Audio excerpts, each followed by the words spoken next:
bakit sa pangalan lamang ng ating Panginoong Kristo magtatamo ng kaligtasan ng tao?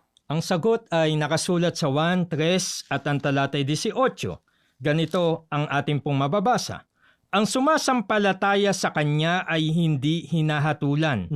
Ang hindi sumasampalataya ay hinatulan na, sapagkat hindi siya sumasampalataya sa pangalan ng bugtong na anak ng Diyos. Maliwanag po ayon sa binasa natin, ang sumasampalataya sa pangalan ng bugtong na anak ng Diyos ay hindi hinahatulan. Kaya po, ligtas dahil walang hatol. Ang hindi sumasampalataya sa kanyang pangalan, hinatulan na, kaya walang kaligtasan.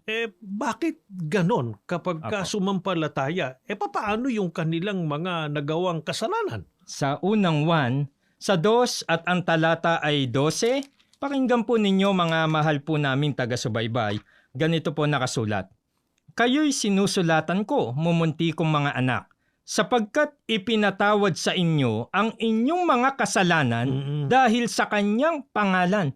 Maliwanag po na dahil rin sa pangalan ni Kristo, ang mga kasalanan ng mga maliligtas ay pinatawad na. Kaya napakahalaga po na talagang sumampalataya ang tao sa pangalan ng ating Panginoong Hesukristo.